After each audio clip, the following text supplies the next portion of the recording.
हमारे परमेश्वर का धन्यवाद देते हैं कि आज परमेश्वर ने हमको अपने चरणों में इकट्ठा किया परमेश्वर के वचनों को सीखने के लिए।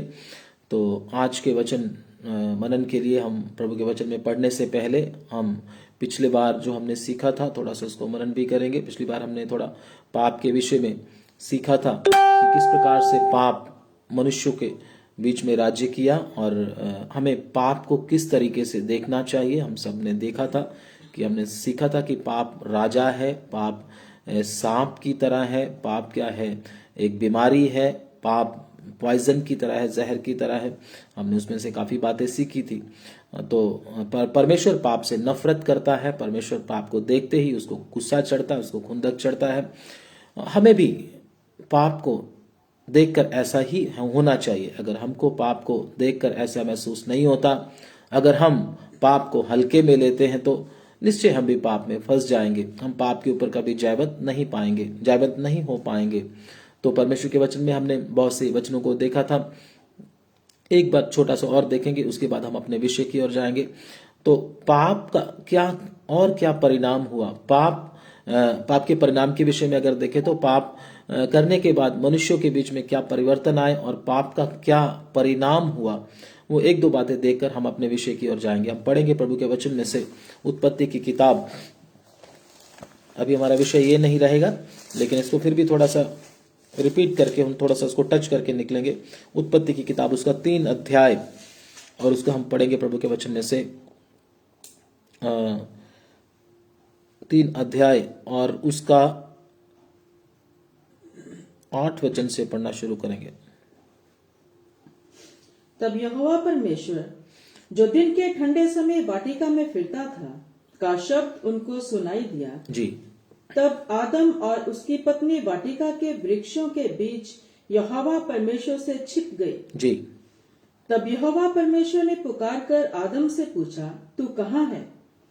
उसने कहा, मैं तेरा शब्द बारी में सुनकर डर गया, क्योंकि मैं नंगा था जी, इसलिए छिप गया। जी। तो प्रभु का वचन इधर हमको क्या कहता है? अगर 9 अध्याय पढ़ते हैं तो 8 वचन पढ़ते हैं तो उसने परमेश्वर का शब्द जब उनको सुनाई दिया तो वो उसकी पत्नी कहाँ छुप गए? वृक्षों के बीच में परमेश्वर से छिप गए। परमेश्वर की आवाज सुनते ही क्या किधर चले गए? वृक्षों के पीछे चले गए, उधर जाके छिप गए। तो आप अभी सोच कर देखें, क्या कभी कोई व्यक्ति परमेश्वर से छिप सकता है? अगर आप किसी दीवार के पीछे चले जाओ या वृक्ष के पीछे चले जाओ या किसी पहाड़ के पीछे बीच में जाकर छुप जाओ तो क्या परमेश्वर से छिप सकते हो? बोलने का मतलब क्या है? आदम क्या हो गया? मूर्ख बन गया। पाप का परिणाम क्या है? एक इंसान को पाप मूर्ख बनाता है। उसकी सारी बुद्धि, उसकी सारी समझ जो परमेश्वर ने उसको दी है, उस पाप की वजह से क्या हो जाती है? खत्म हो जाती है।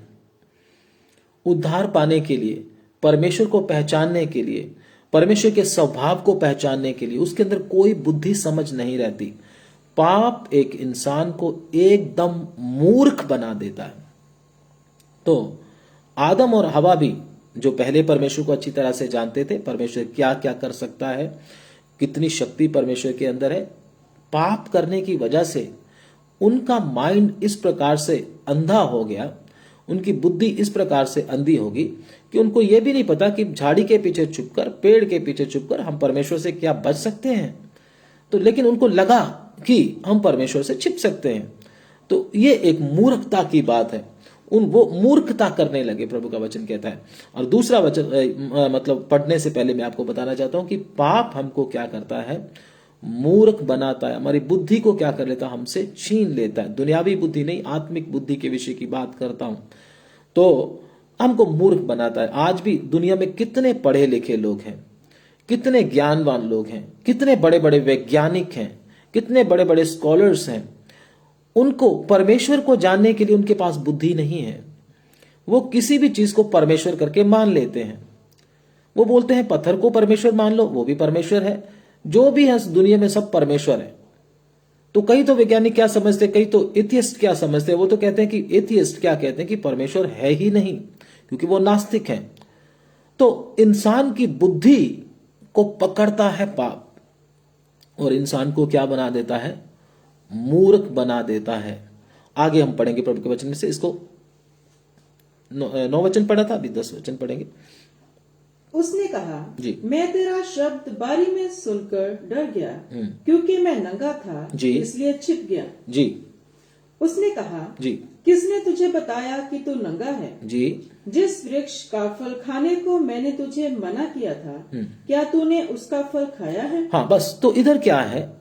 पाप आपके अंदर गिल्टी कॉन्शियस लेकर आएगा। मतलब फल उन्होंने खा लिया, उनको कोई किसी ने बोला नहीं तुम नंगे हो, लेकिन अंदर ही अंदर उनके अंदर एक ऐसा कॉन्शियस आ गया, ऐसा विवेक आ गया, गिल्टी कॉन्शियस आ गया, जो उनको बताता है तू क्या है? नंगा है, नंगा है, नंगा है। पाप जब आपको अपने कब्जे में लेता है, बाद में आपको दोष भी देने लगता है। आप अपने आप को दोषी मानकर परमेश्वर से दूर हो जाते हो। बहुत सारे विश्वासियों के जीवन में भी कभी जब पाप आता है तो उसका कॉन्शियस, उसका विवेक, उसका गिल्टी कॉन्शियस उसको क्या बोलता है? परमेश्वर पवित्र है और तू पापी है, तुझे परमेश्वर के सामने अब जाने की जरूरत नहीं, वो तुझे माफ नहीं करेगा, इसलिए तू दूर रह, तू तो गंदा आदमी है, इसलिए परमेश्वर के पास जाने की जरूरत नहीं। तो पाप हमारे अंदर गिल्टी कॉन्शियस लेकर आता। बोलने का मतलब, पाप आपको दोष देता रहेगा, आपके अंदर क्या करता रहेगा? आपको परेशान करता रहेगा, आपको दुखी करता रहेगा, और आप दुखी होकर आप क्या करोगे? परमेश्वर के पीछे चलना ही छोड़ दोगे। बोलोगे छोड़ो परे, परमेश्वर के पीछे क्या चलना, अब तो मैं परमेश्वर के पास जाने के योग्य भी नहीं। तो पाप हमारे अंदर गिल्टी कॉन्शियस भी लेकर आता है। तो इसको ज्यादा लंबा लेकर नहीं जाएंगे, इसको ज्यादा लंबा लेकर जाएंगे तो समय बहुत हो जाएगा। अब हम अपने विषय की ओर जाएंगे। मैंने आपको बताया था, पाप इंसान को मूर्ख बनाता है। नंबर 2, पाप हमारे अंदर दोष, अंतकरण में दोष लेकर आता है। गिल्टी कॉन्शियस इंग्लिश में इसको बोलते हैं, हमें लेकर आता है। हम अपने आप को पापी, गुनाहगार, गंदे ऐसा समझते रहते हैं और परमेश्वर के पास कभी जाते नहीं हम। तो इस प्रकार से पाप हमारे जीवन में कार्य करता है। पाप का परिणाम ये है। तो आइए हम अपने विषय की ओर चलेंगे। प्रभु के वचन में से पढ़ने के लिए जाएंगे यूहन्ना रचित सुसमाचार, उसका 3 अध्याय और उसका 16 वचन हम प्रभु के वचन में से पढ़ने के लिए जाएंगे। धन्यवाद। जॉन चैप्टर 3 वर्स 16, यूहन्ना रचित सुसमाचार, उसका 3 अध्याय, उसका 16 गोल्डन वर्स। क्योंकि परमेश्वर ने जगत से ऐसा प्रेम रखा कि उसने अपना इकलौता पुत्र दे दिया, ताकि जो कोई उस पर विश्वास करे वह नष्ट ना हो, परंतु अनंत जीवन पाए। जी, प्रभु का वचन इधर हमको क्या कहता है? क्योंकि परमेश्वर ने जगत के साथ ऐसा प्रेम किया। सबसे पहले प्रेम किसने किया? परमेश्वर ने किया। किसके साथ? जगत के साथ। जगत अच्छा था? बिल्कुल नहीं, परमेश्वर का दुश्मन था, परमेश्वर के खिलाफ था। परमेश्वर ने उनके साथ प्रेम किया है जो उनसे प्रेम नहीं करते थे, जो उनके दुश्मन थे। तो परमेश्वर ने जगत के साथ ऐसा प्रेम किया कि उसने अपना इकलौता पुत्र दे दिया। आमतौर पर ज्यादातर लोग उनसे प्रेम करते हैं, विश्वासी भी उनसे प्रेम करते हैं अगर आपसे कोई प्रेम करे। हम भी उनकी इज्जत करते हैं जो हमारी कोई इज्जत करे। लेकिन परमेश्वर ने एक अद्भुत प्रेम मनुष्यों के साथ किया है जो कि एक तरफा था। मनुष्य उसको प्रेम नहीं करते थे, संसार उसको प्रेम नहीं करता था, लोग उसको प्रेम नहीं करते थे, हम उसको प्रेम नहीं करते थे। लेकिन फिर भी परमेश्वर ने हमारे साथ क्या किया है? प्रेम किया है। और प्रेम भी ऐसा किया है, हम पापियों को बचाने के लिए उसने अपना इकलौता पुत्र प्रभु यीशु मसीह हमारे लिए कुर्बान होने के लिए दे दिया, ताकि जो कोई इसके ऊपर विश्वास करे वो नष्ट ना हो, बल्कि क्या करे? अनंत जीवन पाए। यीशु मसीह ने अपनी जान किस लिए दी? हमारे पाप माफ करने के लिए, या हमको कुछ आशीष देने के लिए, या कोई और काम करने के लिए, हमें अमीर बनाने के लिए? नहीं, प्रभु यीशु मसीह ने अपनी जान हमें अनंत जीवन देने के लिए दी है। आप उस वचन को दोबारा भी पढ़ सकते हैं अगर आप उसको और गहराई से सीखना चाहते हैं। दोबारा पढ़ेंगे उस वचन को। जॉन चैप्टर 3 वर्स 16, क्योंकि परमेश्वर ने जगत से ऐसा प्रेम रखा क्योंकि परमेश्वर ने जगत के साथ ऐसा प्रेम रखा, कि उसने अपना इकलौता पुत्र दे दिया, उसने अपना इकलौता पुत्र दे दिया, ताकि जो कोई उस पर विश्वास करे ताकि जो कोई इस पे विश्वास करे वह नष्ट न हो, वो नष्ट ना हो, परंतु अनंत जीवन पाए। परंतु अनंत जीवन पाए।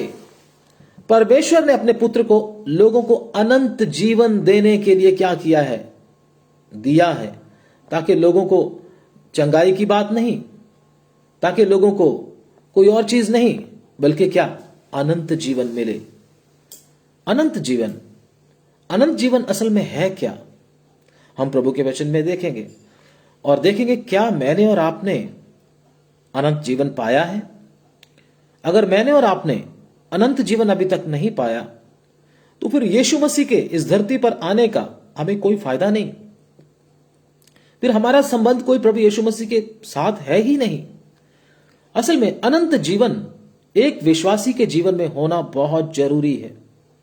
बहुत सारे लोग क्या कहते हैं? प्रभु पे विश्वास कर लिया बस बहुत है, प्रभु के ऊपर भरोसा कर लिया बस बहुत है। हाँ जी, वो ही करेगा हमारे सारे काम। आंख बंद करके कुछ जाने बिना ही बोल देते हैं, वही हमारे सारे काम करेगा, वही हमारे सारे दुखों को दूर करेगा, बस और कोई बात सुनना नहीं चाहते। वो बोलते बस यही है। और हम तो प्रभु के ऊपर विश्वास करते। क्यों विश्वास करते? वही संवारेगा हमारे सारे कामों को। इस काम के लिए प्रभु यीशु मसीह इस धरती पर नहीं आए।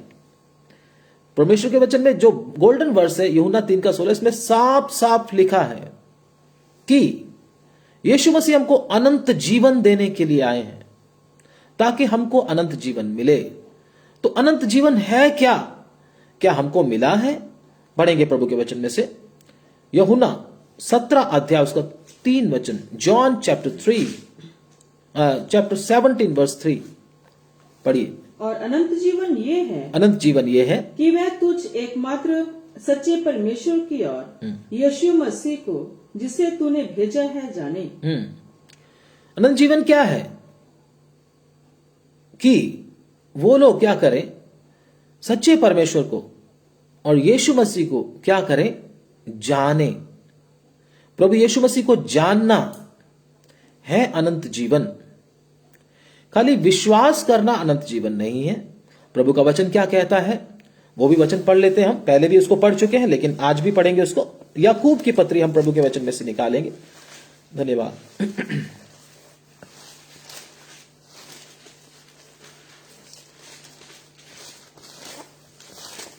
याकूब की पत्री, उसका हम प्रभु के वचन में से पढ़ेंगे। धन्यवाद। याकूब की पत्री और उसका 2 अध्याय और उसका 19 वचन।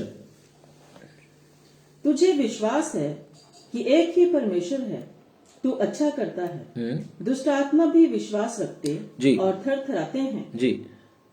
प्रभु का वचन क्या कहता है? तुझे विश्वास है, तू अच्छा करता है। दुष्ट आत्मा भी विश्वास करते हैं और क्या करते हैं? थरथराते हैं। मतलब उनको भी ये विश्वास है कि वो प्रभु है, वो सब काम करने की शक्ति रखता है, सब काम उसके हाथ में है, हमारा जीवन उसके हाथ में है। दुष्ट आत्मा को मालूम है वो हमें कभी भी पकड़कर नरक की आग में डाल सकता है, इतना तो दुष्ट आत्मा को भी मालूम है। और वचन में दूसरी बात क्या लिखी है? वो थरथराते हैं, डरते हैं परमेश्वर से। तो अगर विश्वास करके हमने स्वर्ग में जाना होता तो विश्वास के हिसाब से तो दुष्ट आत्मा हमसे पहले स्वर्ग में होना चाहिए। अगर वचन में देखें तो विश्वास के साथ तो दुष्ट आत्मा भी उधर जा सकते हैं, लेकिन प्रभु इधर केवल विश्वास की बात नहीं करते। बहुत सारे सेवक लोग बहुत लोगों को क्या वचन बताते रहते हैं। ज्यादातर एक वचन पढ़ेंगे वो भी क्या वचन बताते हैं धोखा देने के लिए। रोमियो, जिनको वचन अच्छी तरह से मालूम नहीं, या शैतान ने उनको किसी काम के लिए भेजा है बर्बाद करने के लिए, वही ये वचन पढ़ाएंगे और आगे असली बात नहीं बताएंगे, पूरा वचन नहीं बताएंगे, पूरा परमेश्वर का भेद करके नहीं बताएंगे। रोमियो उसका 10 अध्याय उसका 13 वचन। Romans chapter 10 verse 13। अच्छे से वचन को सीखें। क्योंकि जो कोई प्रभु का नाम लेगा वह उद्धार पाएगा। क्या बोलते हैं? जो प्रभु का नाम लेगा वो उद्धार पाएगा। लोग भी खुश हो जाते हैं, हम भी प्रभु का नाम ले लेते हैं।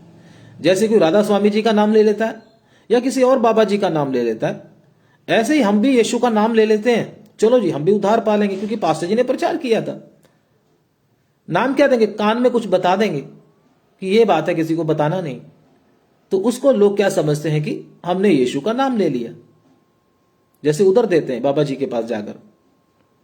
तो ऐसा हमने, प्रभु का वचन इस प्रकार से नहीं कहता। परमेश्वर का वचन बिल्कुल उससे भिन्न है। वो उनका सिस्टम है, लेकिन परमेश्वर का सिस्टम उनसे बिल्कुल ही अलग है। प्रभु का वचन क्या कहता है कि दुष्ट आत्मा क्या करते हैं? विश्वास करते हैं और थरथराते हैं। और हमने अभी जो वचन पढ़ा, बहुत सारे सेवक क्या सिखाते हैं, उसको दोबारा पढ़ दीजिए एक बार। क्योंकि जो कोई प्रभु का नाम लेगा, क्योंकि जो कोई प्रभु का नाम लेगा वह उद्धार पाएगा। क्या नाम लेने से उद्धार पा लेगा इंसान? ये तो कभी हो नहीं सकता। केवल हाँ मैंने यीशु नाम ले लिया, क्या उद्धार हो जाएगा ऐसे बोलने से? नहीं होगा, ऐसे नहीं होगा। आगे भी है। उस वचन को पूरा समझने के लिए क्या करना पड़ेगा? उसको आगे पढ़ना पड़ेगा, क्योंकि प्रभु के वचन में बहुत सारी बातें जो हैं, एक ही वचन में हम उसको डॉक्ट्रिन नहीं बना सकते, उपदेश नहीं बता सकते। इसलिए परमेश्वर के वचन को क्या करना पड़ेगा? हमको बड़ी गहराई से उस वचन को जांचना पड़ेगा। एक वचन पढ़ के अपने नाश का कारण कृपया आप ना बनाएं। वो वचन पढ़ेंगे। प्रभु का वचन को कैसे पढ़ने के लिए बोलता है, कैसे उसको सीखने के लिए बोलता है? यशाया की किताब उसका 34 अध्याय उसका 16 वचन। यशाया उसका 34 उसका 16, जल्दी से पढ़ दीजिएगा। यहोवा की पुस्तक से ढूंढ कर पढ़ो, यहोवा की पुस्तक से ढूंढ कर पढ़ो। इनमें से एक भी बात बिना पूरा हुए ना रहेगी। एक भी बात बिना पूरा हुआ ना रहेगी। कोई बिना जोड़ा ना रहेगा। कोई भी बिना जोड़ा ना रहेगा। क्योंकि मैंने अपने मुंह से ये आज्ञा दी है कि उसी की आत्मा ने उन्हें इकट्ठा किया है। ये एक भी बात बिना जोड़ा नहीं रहेगी। मतलब किसी एक बात को लेकर उपदेश ना बनाएं, अपने नाश का कारण ना बना लें, क्योंकि बहुत सारी बातें बाइबल में ऐसी लिखी हुई हैं जिसमें बहुत सारे अनपढ़ और चंचल लोग उसको अपने ही नाश का कारण बना लेते हैं। उसको ढूंढ कर नहीं पढ़ते। परमेश्वर के वचन को जब तक आप ढूंढ के उसको नहीं पढ़ोगे, बिना जोड़ा नहीं पढ़ोगे, तो वो आपको क्या, उससे आप क्या खा जाओगे? ठोकर खाओगे। ऐसे ही बहुत सारे सेवक भी क्या खा लिए? ठोकर खा लिए। अच्छी तरह से परमेश्वर के वचन को जांच कर उसको हमने क्या करना? पढ़ना है, क्योंकि परमेश्वर का वचन हमारे उद्धार का कारण है। अगर परमेश्वर का वचन आपको अच्छी तरह से मालूम नहीं हुआ, अच्छी तरह से नहीं सीखा, आपके उद्धार के ऊपर असर करेगा, आपके अनंत जीवन के ऊपर असर करेगा, अनंत काल के ऊपर असर करेगा। इसलिए मुझे और आपको परमेश्वर ने एक सुनहरा सौभाग्य दिया है कि मैं और आप परमेश्वर के वचन को बड़े ध्यान से सीखें, क्योंकि ये कोई कथा कहानी नहीं है। इसमें मेरे अनंत काल का जीवन छुपा हुआ है। इससे मेरे अनंत काल के जीवन का क्या होगा? उन्नति होगा। इससे मेरे अनंत काल के जीवन में क्या होगा? फैसला होगा। इसी के द्वारा अगर मैंने इसको अच्छी तरह से नहीं सीखा तो मेरे लिए बहुत ही खतरा है। तो परमेश्वर का वचन को क्या करो? प्रभु का वचन कहता है ढूंढ कर पढ़ो। और सेवक क्या बताते हैं? पढ़ेंगे प्रेरितों के कार्य उसको 2 अध्याय उसका 21 वचन। प्रेरितों के काम उसका 2 अध्याय उसका 21 वचन पढ़ेंगे। जल्दी से पढ़ दीजिएगा।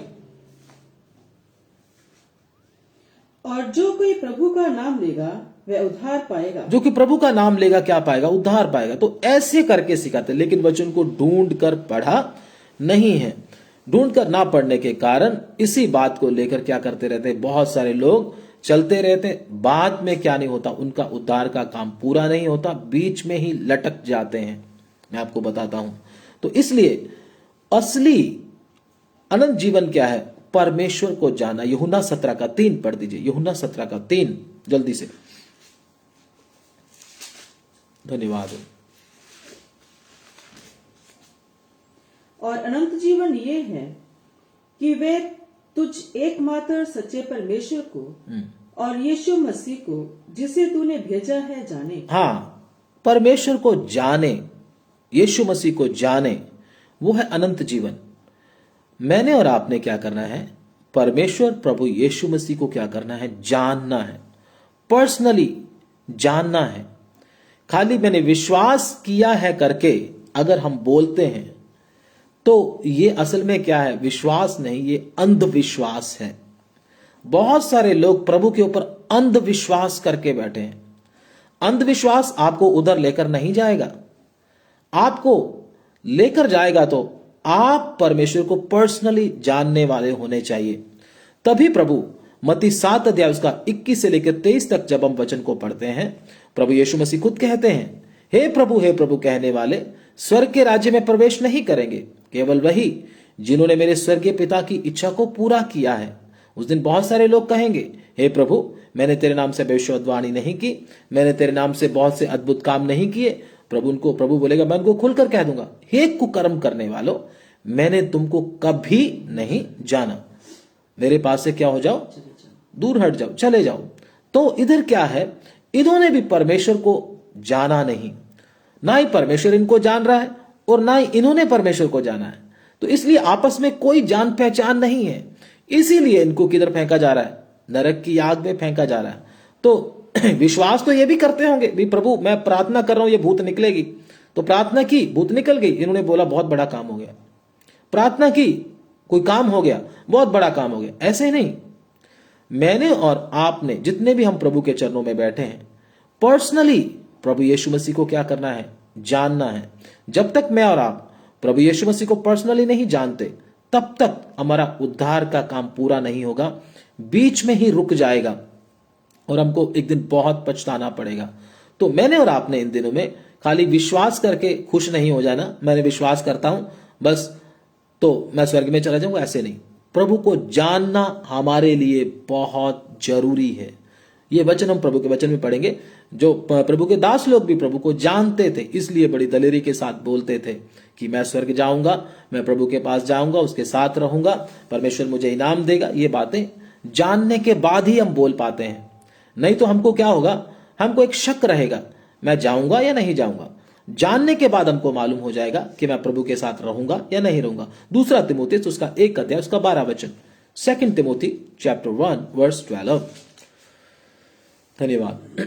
दूसरा तिमोथेयुस 1 का 12 जल्दी से पढ़ दीजिएगा। इस कारण मैं इन दुखों को भी उठाता हूँ, पर लजाता नहीं, क्योंकि मैं उसे जिस पर मैंने विश्वास किया है जानता हूँ। हाँ, प्रभु का वचन क्या कहता है? इस कारण मैं दुखों को भी उठाता हूं और लजाता नहीं, क्योंकि जिस पर मैंने विश्वास किया है मैं उसको जानता हूं।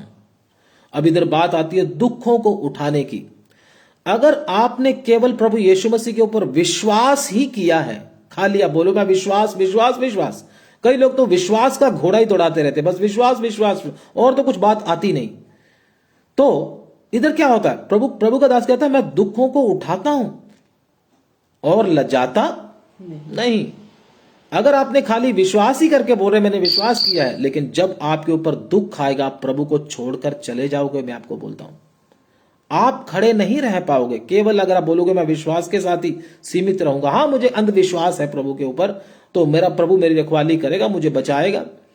लेकिन जब आंधी और तूफान जीवन में आएंगे, अगर उसको जाना नहीं है तो आप पत्ते की तरह क्या हो जाओगे?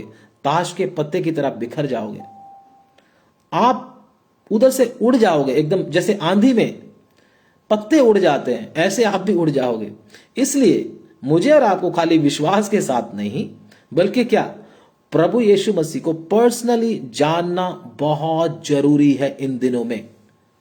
जो लोग प्रभु को पर्सनली नहीं जाने हैं, वो जब दुख आएंगे उसको उठा नहीं पाएंगे, उसको फेंक कर भागेंगे। प्रभु का दास क्या कहता है? मैं दुखों को उठाता हूं, लजाता नहीं। हम तो क्या प्रार्थना करते हैं? प्रभु मेरे दुखों को क्या कर दे? दूर कर दे, मेरी प्रॉब्लम्स को हटा दे। तो इसका मतलब मैं खाली विश्वास ही किया है अभी, लेकिन अभी मैंने परमेश्वर को जाना नहीं। जब परमेश्वर को हम जान लेंगे, दुखों को भी उठाकर ले जाएंगे। हम बोलेंगे तुम मुझे रोक नहीं सकते, तुम मेरी दौड़ को रोक नहीं सकते, मुझे प्रभु यीशु मसीह तक पहुंचना है। लेकिन अगर आपने खाली विश्वास ही किया तो ये दुख आपको लेकर बैठ जाएंगे, फिर आप उठ भी नहीं पाओगे, उठने को मन ही नहीं करेगा। आप बोलोगे मैं प्रभु के पीछे ऐसे थोड़ी ना आया हूं, मैं तो दुखों को भगाने के लिए आया हूं, लेकिन काम तो कुछ और ही हो रहा है। तो आप प्रभु को कभी जान नहीं पाओगे। मैं दुखों को उठाता हूं और लजाता नहीं, क्योंकि आगे पढ़ दीजिए उसको, उसी वचन को। पर लजाता नहीं जी क्योंकि मैं उसे जिस पर मैंने विश्वास किया है जानता हूँ। हाँ और मुझे निश्चय है कि वह मेरी धरोहर की उस दिन तक रखवाली कर सकता है। हाँ, बस। तो इधर क्या है, जानने का मतलब क्या है? वो मेरे धरोहर की रखवाली कर सकता है, निश्चय वो मेरा बचाव कर सकता है, निश्चय वो मुझे जयवंत कर सकता है, निश्चय वो मुझे स्वर्ग में लेकर जाएगा। मैं उसको जानता हूं। तो विश्वास खाली करने से, जिसको आप विश्वास का नाम दिया है, वो सही विश्वास नहीं है। विश्वास में असल में क्या होता है, उसको जानना होता है, वो है असली विश्वास। मतलब विश्वास के डिब्बे के अंदर उसको जानना पड़ा होता है। अगर हमारे पास खाली विश्वास का डिब्बा है, उसके अंदर कुछ नहीं, तो इसका मतलब क्या है? वो तो खाली है, वो तो खोखला है, वो बेकार है, वो किसी काम का नहीं। तो इसलिए मुझे और आपको विश्वास के साथ उसको जानना जरूरी है। अगर खाली विश्वास ही लेकर घूम रहे हैं तो वो अंधविश्वास है, वो आपको उधर लेकर जा नहीं सकता। तो सवाल आता है, हम उसको कैसे जान सकते हैं? कैसे जान सकते हैं हम उसको? तो पढ़ेंगे प्रभु के वचन में से फिलिपियों की किताब, उसका 3 अध्याय, उसका 7 वचन से लेकर 10 वचन तक पढ़ेंगे। फिलिपियों उसका 3 अध्याय, उसका 7 वचन से लेकर 10 वचन तक पढ़ेंगे। पढ़ दीजिएगा।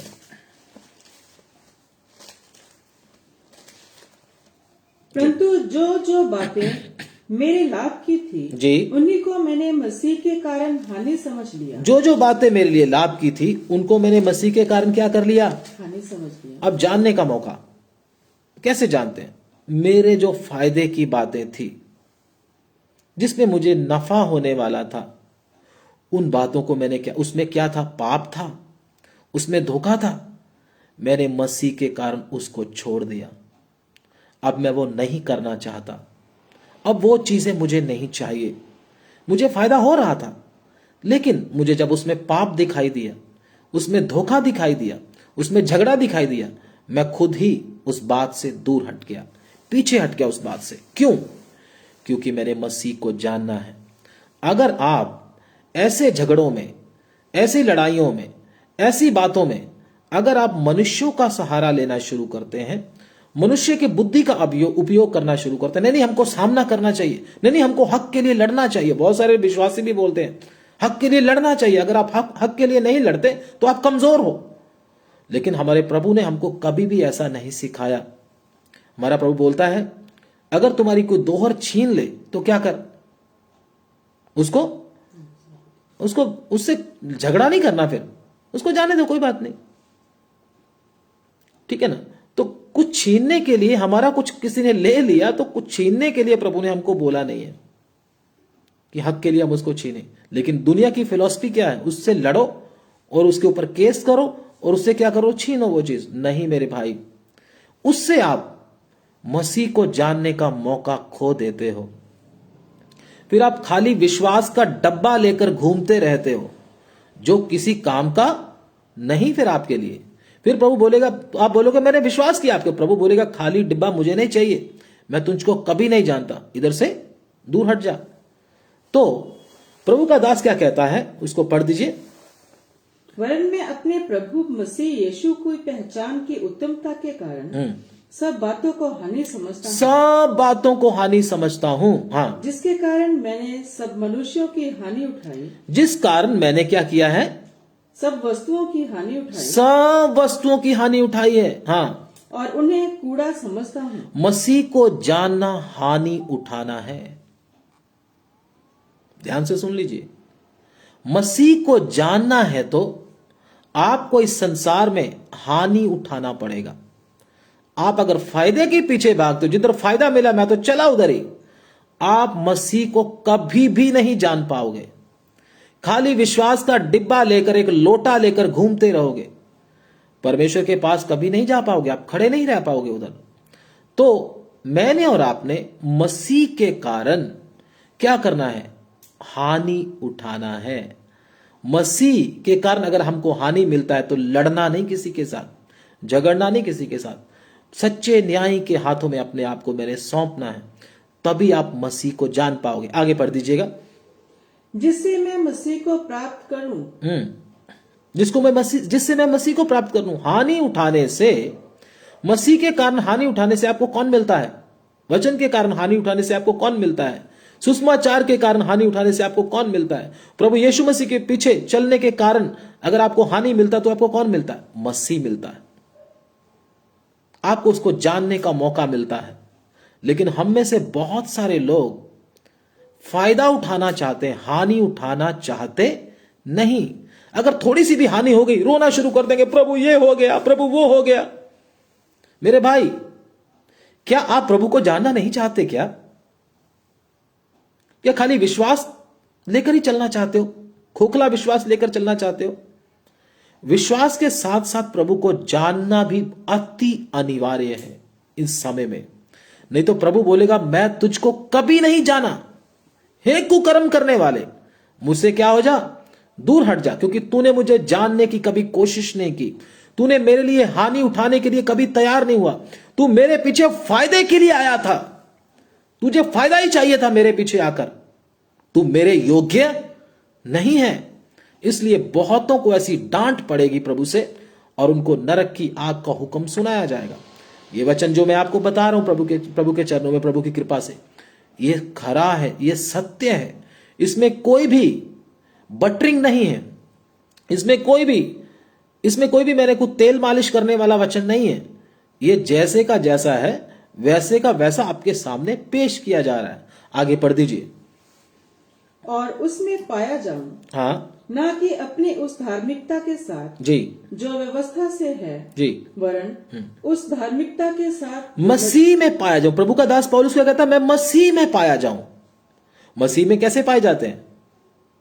हानि उठाकर। अगर आप हानि उठाना नहीं चाहते, आप मसीह में नहीं पाए जाओगे। प्रभु के वचन में लिखा, जो मसीह में है वो पहले उठाए जाएंगे। लिखा प्रभु के वचन में। मसीह में होने का मतलब जिन्होंने मसीह के कारण हानि उठाया है। मसीह में होने वाले मुर्दे भी जिंदा हो जाएंगे, जो जिंदा है वो उठा लिए जाएंगे, जो मसीह में है, जो मसीह में पाए जाते हैं। इसलिए इन वचनों की और बहुत गहन अध्ययन कीजिए, इसको बड़े ध्यान से समझने की कोशिश कीजिए। अगर आप खाली विश्वास करके बोलोगे मैं जिंदा उठाया जाऊंगा प्रभु के साथ, तो भूल जाना। इसलिए आगे पढ़ दीजिए। वरन उस धार्मिकता के साथ जो मसीह पर विश्वास करने के कारण है, हाँ, और परमेश्वर की ओर से विश्वास करने पर मिलती है, जी, ताकि हाँ पढ़ो 10 वचन ताकि मैं उसको हाँ, और उसके मृत्युंजय की सामर्थ्य को और उसके साथ दुखों में सहभागी होने में मर्म को जानूं। इधर क्या लिखा है? मृत्युजय की सामर्थ्य को मैं समझना चाहता हूं, ताकि मैं उसको और उसके मृत्युजय की सामर्थ्य को और उसके दुखों में सहभागी होने के मर्म को जानूं और उसकी मृत्यु की समानता को प्राप्त करूं। मतलब प्रभु का दास पौलुस मसीह के अंदर जो दर्द है, मसीह के अंदर जो मनुष्यों के प्रति पीड़ा है, उसको जानना चाहता है। मसीह, प्रभु तुझे कितना दुख होता है जब एक इंसान पाप करता है। मसीह, तू कितना रोता है जब एक इंसान तौबा करके भी पाप में चला जाता है, बैकस्लाइड हो जाता है, तो कितना रोता है। तो इसलिए परमेश्वर ने उसके अपना मर्म जब बताया तो पौलुस कहता है, मैं जच्चा की सी पीड़ाएं सहता हूं जब तक तुम्हारे अंदर मसीह का रूप ना बन जाए। वो भी बोलता, मैं जच्चा की सी पीड़ाएं सहता हूं। ऐसा क्यों बोला? मसीह के साथ दुखों में सहभागी होकर उसके अंदर के मर्म को वो जाना है। क्यों? सब बातों की हानि उठाकर। प्रभु का दिल उसके अंदर आ गया, प्रभु का मन उसके अंदर आ गया, प्रभु का सोच कैसा है, प्रभु की पीड़ा कैसी है, उसके हृदय में आ गई। वो यीशु मसीह के समान उसका स्वभाव बन गया। तो वो प्रभु के पास चला गया, प्रभु का दास। तो इसलिए पौलुस ऐसा किया है। अब बारी किसकी है? हमारी, हम सब की, मेरी और आपकी बारी। हमको अभी खाली विश्वास का ढोल पीटते नहीं रहना। हमको क्या करना है? प्रभु यीशु मसीह को पर्सनली क्या करना है? जानना है। 10 वचन आपने पढ़ दिया, हाँ 11 वचन भी पढ़ दीजिए। कि मैं किसी भी रीति से मरे हुओं में से जी उठने के पद तक पहुंचूं। हाँ, मैं किसी भी रीति से, पौलुस के अंदर क्या क्या इच्छाएं भरी हुई हैं, दुनियावी इच्छाएं नहीं है। पौलुस क्या चाहता है? एक तो मसीह के दर्द को समझना चाहता है, दूसरा उसकी मृत्युजय की सामर्थ का विषय उसके अंदर चलता रहता है, मुझे इसको समझना है। नंबर 3 क्या कहता है? मैं मरे हुओं में जी उठने के पद तक पहुंचना चाहता हूं। मतलब जैसे यीशु मसीह मुर्दों में से जिंदा हुआ, वो पद मुझे भी चाहिए। मैं भी निश्चय एक दिन मुर्दों में से जिंदा होऊंगा। तो ये भी एक पद है, ये भी एक मतलब क्या, एक ओहदा है। सब जिंदा नहीं होंगे, जिसको ये ओहदा मिला वही जिंदा होंगे। ये नहीं भी सब कब्रें खुल जाएंगी, सब जिंदा हो जाएंगे, प्रभु के साथ उठा लिए जाएंगे। ये कहानी किसी और को ही, ये कहानी ऐसा मत समझना, इसको कहानी मत समझना। बोलने का मतलब कि जो इस पद तक पहुंचा है, जिसके अंदर इस पद को पाने की लालसा है, उसके लिए मेहनत करता है, वही उठाया जाएगा। सब कब्रें नहीं खुलेंगी, मैं आपको बता दूं, धोखे में कोई ना रहे। इसलिए प्रभु यीशु मसीह जब आएगा, जो प्रभु यीशु मसीह में पाए गए वो जिंदा हो जाएंगे। जो उसकी मृत्युजय की सामर्थ को समझते हैं वो जिंदा होंगे। जो उसके दुखों के मर्म को समझे वो जिंदा होंगे। और जो मरे हुओं में से जी उठने के पद तक पहुंचे हैं वो जिंदा होंगे। मेरे भाई और मेरी बहन, इसलिए मुझे और आपको इस बात का अवश्य ध्यान देना है कि मुझे प्रभु यीशु को जानना है, मुझे प्रभु को जानना है। बहुत सारे लोग भी क्या हुए, पुराने नियम में देखे तो दाऊद भी प्रभु को जाना है।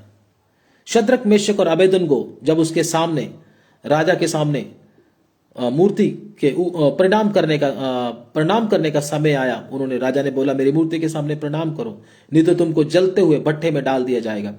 उन्होंने राजा को बोला, राजा तेरी बात का हमको उत्तर देने का कोई प्रयोजन जान नहीं पड़ता। जो परमेश्वर जिसकी हम आराधना करते हैं वो हमको बचाने की शक्ति रखता है। अगर नहीं भी बचाएगा तो भी कोई बात नहीं, लेकिन हम तेरी मूर्ति के सामने झुकने वाले नहीं हैं। शद्रक, मेशक और अबेदनगो के सामने बहुत बड़ा आग का भट्ठा जल रहा था। उस समय शद्रक, मेशक और अबेदनगो को प्रभु को जानने का मौका मिल रहा था। प्रभु को जान रहे थे, वो कितना शक्ति वाला है, वो कितना सामर्थी है। दाऊद के सामने जब गोलियत है, प्रभु को जानने का मौका मिल रहा है। और उसने प्रभु को जाना किस प्रकार से? गोलियत को एक ही पत्थर से क्या कर दिया? उसने ध्वस्त कर दिया। आप प्रभु के वचन में जानते हैं क्यों? क्योंकि दाऊद हमेशा प्रभु को पहला स्थान दिया है। दाऊद अपना नाम ऊंचा करने के लिए नहीं आया था इधर। दाऊद अपनी वीरता दिखाने के लिए नहीं आया था, मैं बहुत वीर हूं और मैं इसको एक ही झटके में मार दूंगा। नहीं, वो परमेश्वर की जलन लेकर आया था कि ये परमेश्वर की कौम, परमेश्वर के लोगों को ललकार रहा है, परमेश्वर के नाम की निंदा कर रहा है, तो मैं इसको क्या कर दूंगा? अवश्य परमेश्वर की सहायता से इसको क्या कर दूंगा? गिरा दूंगा। तो दाऊद को भी उस समय परमेश्वर को जानने का मौका मिला। दानियल जब शेरों की मान में गया, उधर दूसरों को तो लग रहा था कि शेरों की मान में जाकर दानियल तो खत्म, लेकिन जब दानियल को बीच में फेंका गया, प्रभु ने उसको जाने दिया। किधर? शेरों की मान में जाने दिया। भूखे शेर थे उधर। दानियल को जब फेंका गया तो दानियल को उधर परमेश्वर को जानने का मौका मिला। जितने लोग दुख में, कष्ट में, पीड़ा में प्रभु के नाम के कारण गए हैं, उन सबको परमेश्वर को जानने का मौका मिला है। उनको लज्जित होना नहीं पड़ा और उसके बाद और भी सामर्थ और अभिषेक के साथ आगे बढ़े हैं। प्रभु के वचन में बहुत सारे सबूत हैं, अभी समय इतना नहीं है। शद्रक, मेशक और अबेदनगो, और पतरस जेल में था। देखो, जब पतरस जेल में था, किस प्रकार से परमेश्वर का दूत उसको उधर से निकाल कर लेके आया। और पौलुस, सिलास जब जेल में थे, उस समय कितना बड़ा भूकंप उधर आया था, आप भी सब जानते हैं। प्रभु ने किस प्रकार से अद्भुत तरीके से अपने लोगों के साथ कार्य किया और अपने लोगों को उसको जानने का एक मौका दिया। जब वो परमेश्वर को जान गए तो पौलुस भी क्या कहता है, ये वचन पढ़कर हम प्रार्थना करेंगे। दूसरा तिमोथियस 1:12 दोबारा पढ़ दीजिएगा। दूसरा तिमोथियस 1:12। धन्यवाद। इस कारण मैं इन दुखों को भी उठाता हूँ, इस कारण मैं इस दुखों को भी उठाता हूं, पर लजाता नहीं, पर लजाता नहीं, मुझे लजा नहीं आती। हाँ, क्योंकि मैं उसे जिस पर मैंने विश्वास किया है जानता हूँ। हाँ, मैं उस पर जिस पर मैंने विश्वास किया है उसको मैं क्या करता हूँ? जानता हूँ। आगे, और मुझे निश्चय है कि वह मेरी धरोहर की उस दिन तक रखवाली कर सकता है। बस वो मेरे धरोहर की रखवाली कर सकता है। अगर आपके जीवन में भी कष्ट है, आपके जीवन में भी कोई समस्या है, आपके परिवार में भी कोई समस्या है, तो आपके मुंह के ऊपर भी यही शब्द होना चाहिए, उसको मैं जानता हूं, वो मेरे धरोहर की रखवाली कर सकता है, वो मुझे निश्चय जयवंत कर सकता है। मुझे इस बात का पूरा भरोसा है।